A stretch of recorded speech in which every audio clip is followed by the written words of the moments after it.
Good morning, and it's lovely again for us to be together for this fourth Sunday of Lent.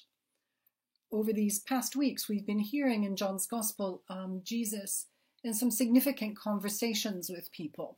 We heard a couple of weeks ago his encounter with Nicodemus, in his discussion of having to be born anew in order to be able to see the kingdom of God and to understand with our hearts open to God's kingdom, to be able to see clearly. Then we had a story last week about a Samaritan woman, his encounter with the Samaritan woman, and the gentleness and care which he took in his encounter with her to help her to come to understand what it meant to really taste the living water of belief in the Messiah himself. And in today's reading, we have another significant set of conversations. In this case, Jesus with his encounter with the man who was born blind. It's a long reading from John's Gospel, but it's a wonderful reading as it unfolds. So let us read together chapter 9 of John's Gospel, and then I will comment on it after that. As Jesus walked along, he saw a man born blind from birth. His disciples asked him, "Rabbi, who sinned, this man or his parents, that he was born blind?" Jesus answered, "Neither this man nor his parents sinned. He was born blind so that God's work might be revealed in him. We must work the works of him who sent me while it is day. Night is coming when no one can work. As long as I am in the world, I am the light of the world." When he had said this, he spat on the ground and made mud with the saliva, and spread the mud on the man's eyes, saying to him, "Go, wash in the pool of Siloam," which means sent. Then he went and washed and came back, able to see. The neighbors and those who had seen him before as a beggar began to ask, "Is this not the man who used to sit and beg?" Some were saying, "It is he." Others were saying, "No, but it is someone like him." He kept saying, "I am the man." But they kept asking him, "Then how were your eyes opened?" He answered, "The man called Jesus made mud, spread it on my eyes, and said to me, 'Go to Siloam and wash.' Then I went and washed and received my sight." They said to him, "Where is he?" He said, "I do not know." They brought to the Pharisees the man who had formerly been blind. Now it was a Sabbath day when Jesus made the mud and opened his eyes. Then the Pharisees also began to ask him how he had received his sight. He said to them, "He put mud on my eyes. Then I washed, and now I see." Some of the Pharisees said, "This man is not from God, for he does not observe the Sabbath." But others said, "How can a man who is a sinner perform such signs?" And they were divided. So they said again to the blind man, "What do you say about him? It was your eyes he opened." He said, "He is a prophet." The Jews did not believe that he had been blind and had received his sight until they called the parents of the man who had received his sight and asked them, "Is this your son, who you say was born blind? How then now does he see?" His parents answered, "We know that this is our son and that he was born blind, but we do not know how it is that now he sees, nor do we know who opened his eyes. Ask him, he is of age. He will speak for himself." His parents said this because they were afraid of the Jews, for the Jews had already agreed that anyone who confessed Jesus to be the Messiah would be put out of the synagogue. Therefore his parents said, "He is of age, ask him." So for the second time they called the man who had been blind, and they said to him, "Give glory to God. We know that this man is a sinner." He answered, "I do not know whether he is a sinner. One thing I do know, that though I was blind, now I see."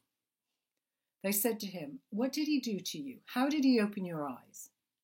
He answered them, "I've told you already, and you would not listen. Why do you want to hear it again? Do you also want to become his disciples?" Then they reviled him, saying, "You are his disciple, but we are disciples of Moses. We know that God has spoken to Moses, but as for this man, we do not know where he comes from." The man answered, "Here is an astonishing thing. You do not know where he comes from, and yet he opened my eyes. We know that God does not listen to sinners, but he does listen to one who worships him and obeys his will. Never since the world began has it been heard that anyone opened the eyes of a person born blind. If this man were not from God, he could do nothing." They answered him, "You were born entirely in sins, and are you trying to teach us?" And they drove him out. Jesus heard that they had driven him out, and when he found him, he said, "Do you believe in the Son of Man?" He answered, "And who is he, sir? Tell me, so that I may believe in him." Jesus said to him, "You have seen him, and the one speaking with you is he." He said, "Lord, I believe," and he worshipped him. Jesus said, "I came into this world for judgment, so that those who do not see may see, and those who do see may become blind."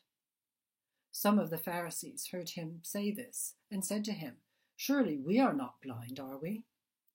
Jesus said to them, "If you were blind, you would not have sin, but now that you say we see, your sin remains."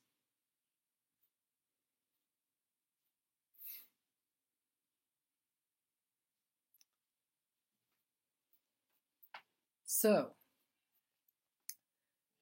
begins with the question, "Teacher, who sinned, this man or his parents, that he was born blind?" In this question that the disciples asked Jesus, we see a very common and widespread belief about illness, common in Jesus' day and virtually in all of the societies that were around at that time. If you were ill, or if disaster or calamity fell upon you, it was because you deserved it. And even more alarming was the belief that the sins of the parents would fall also upon the children. Who sinned, asked the disciples, this man or his parents, that he was born blind? For the disciples and the people of their day, illness or natural disaster was seen as a punishment for sin. I think that one of the reasons for this widespread view of illness and catastrophe is simply the human desire for things to make sense. We like things to be logical. We like to see cause and effect. If I do this, then I know that will happen. I think we also like to think that our sense of fairness and justice is actually played out in the reality of people's lives around us, and certainly in our own life too.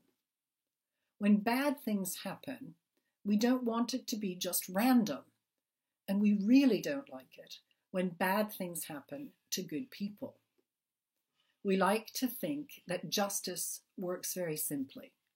I do good, I get a reward. I do bad, I get punished. And thirdly, I think, as mere mortals, as the fragile human beings that we are, subject to the power of nature and illness around us, we like to think actually that we are in control. So if we can explain illness and natural catastrophe as a result of our own behavior and choices, that gives us a little bit of a sense that we could change things.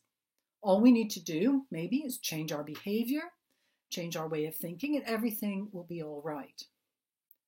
So in the days of pestilence, plagues, earthquakes, and storms, it was always helpful for people to be able to explain it in some way. And so the disciples in our reading today, in their question to Jesus, are just being very human. I said at the beginning that this widespread connection between sin and illness was part of the worldview of the people of Jesus' day. And there is a lot of evidence that that is the case. However, I fear that we have not really outgrown this as much as we would like to think, and we 21st century human beings may not be quite as sophisticated as we think we are. Of course, what we do know is, for example, if we smoke 20 cigarettes a day for 30 years, we may very well become ill with cancer or emphysema or increased risk of heart disease. So finding cause and effect with our behavior and with regard to illness is not always poor thinking. But our continued desire to make sense of our world still leads us to wrongly think that everything happens for a reason, or that if something happens to us or in the world around us, it is because God is punishing us. In these days of coronavirus, there's no end of conspiracy theories. And likewise, I think we grasp at being controlled by falling prey to all sorts of incorrect advice, hoping that things like taking vitamins, taking off your shoes, gargling every half hour, or whatever will somehow keep us in good health. And I think it is very hard for us to simply be patient and follow the medical advice that we've been given. I have also heard people who would claim themselves to be good Christians seem only too happy to theorize that God is punishing us by sending this plague of virus upon us. According to them, we and this degenerate society are getting the punishment that we deserve. And often, I think, the people who say that seem not really to include themselves in that society that they are condemning. So then what does Jesus answer? He says, neither he nor his parents have sinned, but his blindness will serve to show the works of God. It is in John's Gospel that Jesus says about himself, I am the light of the world.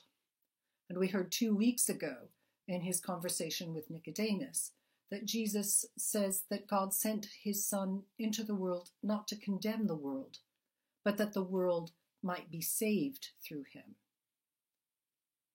So in his life, in his death, in his words, in his actions, Jesus undoes the worldview and logic of punishment and castigation.